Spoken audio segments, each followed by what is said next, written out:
Bienvenue à tous dans cette nouvelle vidéo où nous allons explorer les possibilités offertes par Midjourney. L'IA qui crée des images si réalistes que vous vous demanderez si elles sont vraies ou si vous avez trop bu. Aujourd'hui, nous allons découvrir les nouveautés de la version 5. Les améliorations par rapport aux versions précédentes et apprendre à utiliser Midjourney pour réaliser nos rêves les plus fous. Ou du moins, pour créer de belles images. Alors restez avec nous. Mais avant de commencer, voici une petite blague pour vous mettre de bonne humeur. Savez-vous pourquoi les IA qui génèrent des images adorent les soirées déguisées? Parce qu'elles sont toujours prêtes à créer de nouveaux costumes en un clin d'œil. J'espère que ça vous a fait sourire. Maintenant, passons aux choses sérieuses et explorons le monde fascinant de Midjourney. Simu, notre expert technique, sera là pour répondre à toutes nos questions. Alors, c'est parti. Bien sûr, IA. Je suis ravi de vous aider à découvrir Midjourney et ses dernières améliorations. Avant de plonger dans les nouveautés de la version 5, faisons un bref rappel de ce qu'est Midjourney. Simu, pouvez-vous nous donner un aperçu de ce système d'IA? Certainement. Midjourney est un système d'intelligence artificielle qui permet de créer des images à partir de textes entrés par l'utilisateur. Il est développé par un laboratoire de recherche indépendant et utilise des modèles d'apprentissage profond pour générer des images correspondant à la description donnée. Pour utiliser Midjourney pour la première fois, suivez ces étapes simples. 1. Installez Discord et créez un compte si vous n'en avez pas déjà un. 2. Rejoignez le serveur Midjourney Discord. 3. Utilisez les commandes spécifiques pour interagir avec l'IA et commencer à générer des images. Midjourney fonctionne exclusivement sur Discord, alors assurez-vous d'avoir installé ce logiciel pour profiter de cette incroyable technologie. N'hésitez pas à l'essayer. Sans vous abonner et gratuitement, vous pourrez déjà faire plein d'essais. Parlons maintenant des nouveautés de la version 5 de Midjourney. Peux-tu nous dire si cette version est aussi impressionnante que la sortie d'un nouveau téléphone dernier cri, ou si c'est juste une mise à jour mineure comme quand on ajoute des emojis à notre clavier? Bien sûr. La version 5 de Midjourney offre de nombreuses améliorations par rapport à la version précédente. Parmi celles-ci, on trouve une qualité d'image nettement supérieure, des productions plus variées et une gamme stylistique plus large. Elle permet des rapports d'aspect plus variés. Enfin, la gamme dynamique est plus étendue, ce qui permet de créer des images encore plus impressionnantes. C'est impressionnant. Et j'ai entendu dire que les résultats peuvent même être photoréalistes au point de ne plus pouvoir faire la différence avec une vraie photo. Est-ce vrai, Simu? Tout à fait. La qualité des images générées par Midjourney V5 est si élevée qu'il peut être difficile de différencier une image créée par l'IA d'une véritable photographie, comme nous pouvons le voir à l'écran.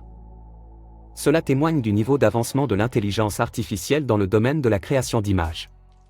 Cependant, il y a un petit inconvénient. Avec la V5, le bêta upscale n'est pas disponible, ce qui signifie que l'on doit se contenter d'une définition de 1024 par 1024 pour un ratio de 1 pour 1, contrairement au 2048 par 2048 que l'on peut avoir avec la V4. Néanmoins, la résolution de base de la V5 est de 1024 par 1024, alors que pour la V4, il faut faire un premier upscale pour atteindre cette résolution. Pour illustrer les différences entre les versions, examinons les rendus obtenus avec les différentes versions de Midjourney en utilisant le même prompt suivant.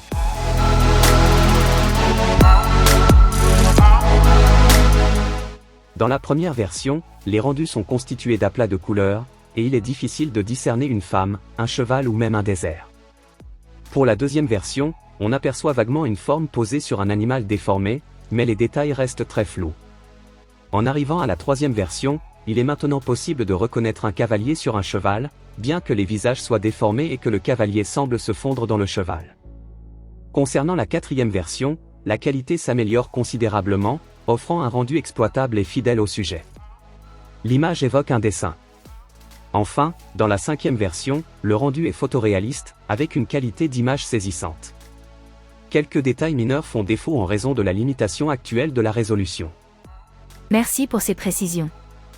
Il est donc clair que la version 5 de Midjourney apporte des améliorations notables pour une expérience utilisateur encore plus satisfaisante, malgré cette limitation. Alors, comment fonctionne exactement Midjourney? Comment transforme-t-il un texte en une image?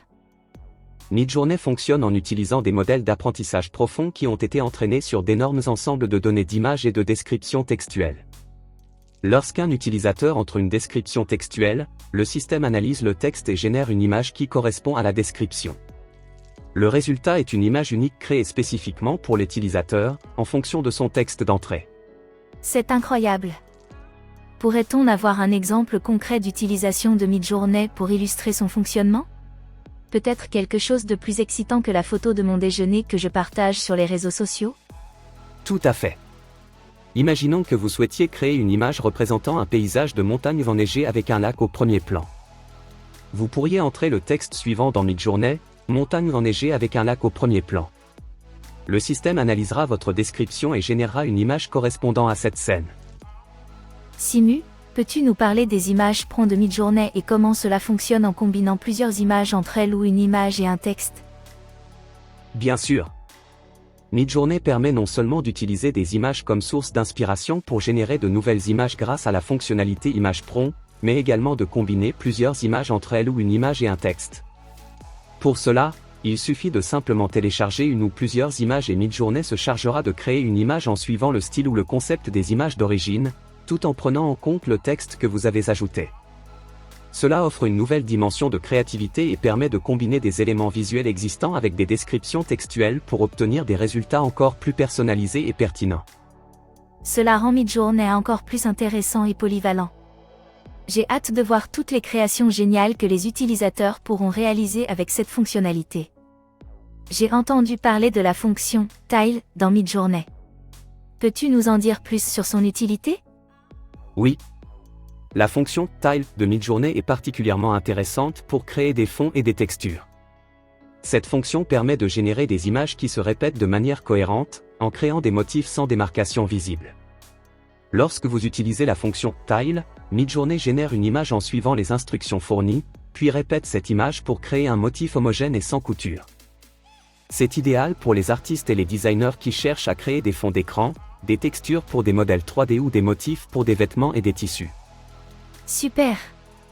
Et maintenant, parlons de la fonctionnalité multiprompt. Peux-tu nous expliquer en quoi consiste cette fonctionnalité?